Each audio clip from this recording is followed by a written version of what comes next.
Hello, everyone. Malik Parish, 6'9", class of 27, What's good, New Wave everybody? Academy at JL3 EYBL. That Yes, sir. automatically sets you apart, man.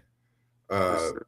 Before we jump into basketball, I just want to know a little bit more about you the Uh-huh. person, because like I said, I've seen you for some time now. Yeah. But so let's just start off with, what what did the game start for you? Like when, where, how did you get going in basketball? I'm gonna be honest, a lot of players got like crazy stories on how they started playing basketball. Mine's is pretty basic. I went to school called Decker Middle School, and seventh grade is when your first year you can start playing like real basketball. So I didn't play a real regulated game of basketball till seventh grade, and I just fell in love with the game from there. It really wasn't nothing special. Wow, so you started late, man. Like first thing that jumps off the charts. We laugh about it, but your athleticism. Yes, sir. But more than that, man, I think a genuine passion uh, to play. Yes, sir. Because I will speak on, when we was at the Nova Elite Camp, that's one thing I wrote down in my notebook. Like, you were hyped all the time, ready to play. Um, where do you think that comes from?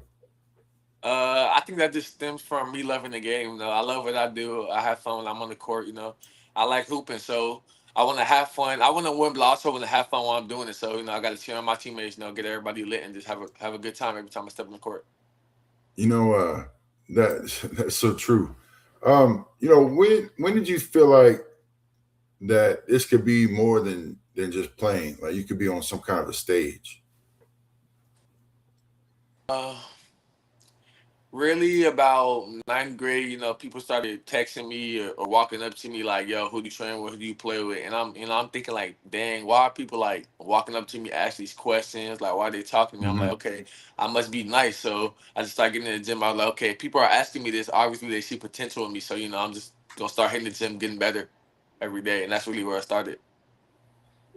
You know, who pushed you early on and keeps you grounded? My mom, she always puts me every time. My mom, every single time.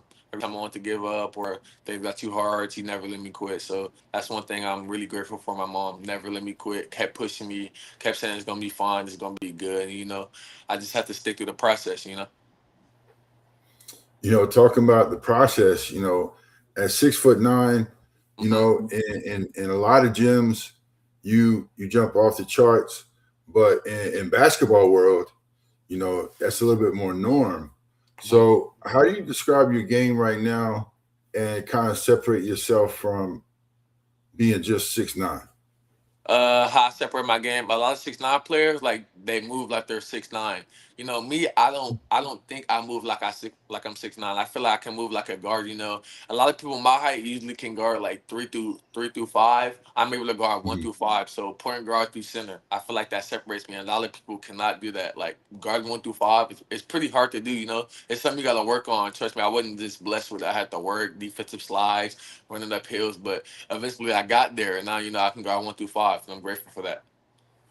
Yeah, that's a super trait, man. And you know me, man. I push the defensive side and rebounding because that's what's going to get us on the floor early. Yes, Uh, sir. Now with EYBL and prep school at New Wave, and then when we get into college. Um, Yeah. so, what do you do that impacts winning without the ball? I rebound. I play hard. Lift my teammates up. I do everything. Whatever my coach needs me to do, I'll do it. If he says, "Yo, go guard that guy," I'm gonna guard that guy. If he says, "I need that rebound," I need that rebound. If he says, "I need that block," I gotta get the block. So whatever my coach needs me to do to help win the game, I'm gonna do it.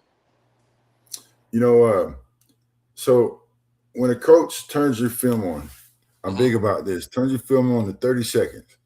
What's he gonna see?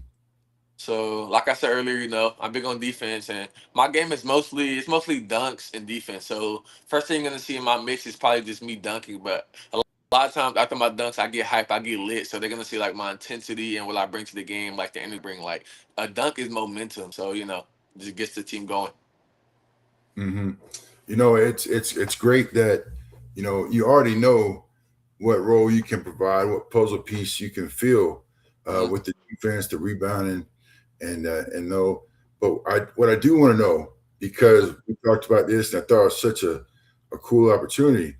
What is it like when you practice JL3 and you got Landonville, you got Ahmad Hudson, and other guys that are top players as well? What is that? How's that competition look?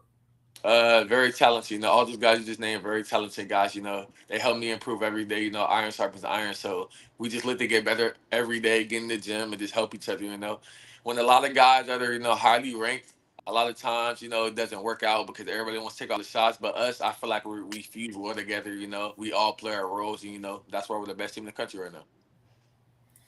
You know, that one thing I try to teach young players, and maybe you can help me out. Like, Mhm.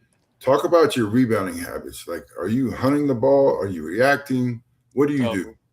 what I do is once I see the ball go in the air, first thing I look to do, you gotta box somebody out first. If you just going for the rebound, you don't know who's around you, somebody might grab you. You gotta look and find the body. Once you find the body, you gotta see like where the ball is coming from. And you gotta what I try to do is I try to put my leg over their leg so they can't move. So when I'm going for the rebound, it's like they're stuck. That's really what I do. A lot of people don't do that, but that's just me. Hey man, that's a veteran kind of move right there. It's So I know you learned that at from Coach Lucas. Coach Mo Taylor. Mo Taylor, my bad. Yeah. Yes, Hey, sir. so development and work, like you hit it already, running Hmm. hills, the slides, but Yeah. what are you working on right now?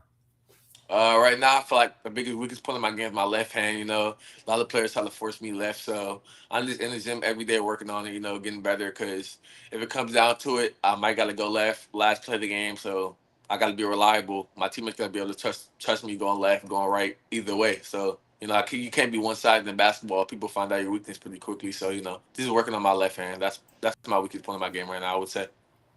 All right, so in saying that, Hmm. and you said you're working on working on your left hand. Like, let's talk about what's your normal work week look like, uh, basketball wise. So people get to really understand, like, you put in a lot of time and you reap the benefits, but what goes into it? So every day I wake up about 5, shower, get ready. First workout is at 6 p.m. I mean 6 a.m. My bad, 6 a.m. I work out with Coach John Lucas, Coach Mo Taylor, my development coach. We do a lot of time we do skill work first. Left hand, right hand, and then we do 1v1s, 2v2s, and then we translate that into 5-on-5. We do 5-on-5 last, and the reason why they do that is we do skill work first so that we can do the things we just learned in the 5v5. It's different Yeah, when you're just doing skill work and you're not actually doing it.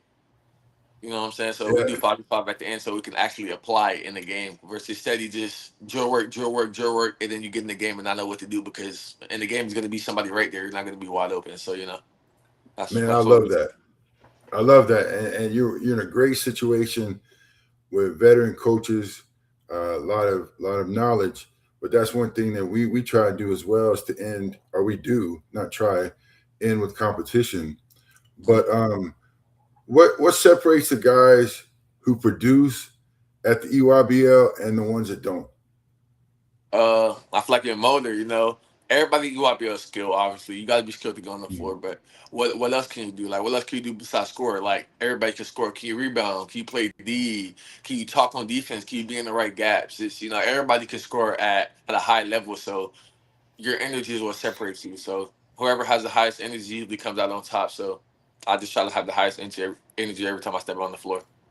And we said it, man, when we first got on.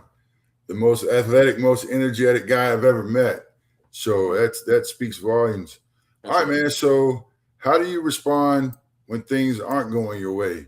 Are you vocal? Are you lead by example, or how's it go? Like when things aren't going my way, I try to do something else. Like for example, let's say I'm not scoring. Like I said, I try to affect the game in other ways. I'll do something else. It's just everything not gonna go your way all the time. You gotta adjust. I just tell myself calm down, maybe get a sip of water, reset, next play. My mindset is just next play because it's no point in stressing about what happened in the past. You can't change it. You're just stressing for no reason. Might as well think about the future and think about okay, what could I have done differently. So I really just try to think about it, sit down, reset, and just next play mentality. Don't worry about the past. It already happens. Nothing you can do about it. So next play. All right, man. We're gonna wrap it up on this one because it's important. So, what does your coach trust you to do every single game? Trust me to do. Uh, I think he trusts me to play hard and guard the best guys. That's usually what I do when I play. I guard the best guys. Guard the best player on the team. Slow them down, make them uncomfortable. He looks for me to lead too. You got to be a leader. You could be good, but you got to be a leader. You got to have both. Like it's a lot of good players, but a lot of good players don't want to lead. So that's how he separates himself by leading and doing the other things. Like I said, everybody can score, but who's gonna lead? Who's gonna do all the extra, the little things? Like I said, be in the gaps. Like the little things. Talk on defense. The little things. Call out screens left or right. Who's gonna do a little things to talk? So, just stepping on the floor and play hard every day. That's what my coach expects out of me. All right, Malik Parish, 6'9", class of 27. Yes, You sir. catch him on JL3 on the EYBL. Hey, man, thanks so much for your time. I really enjoyed it.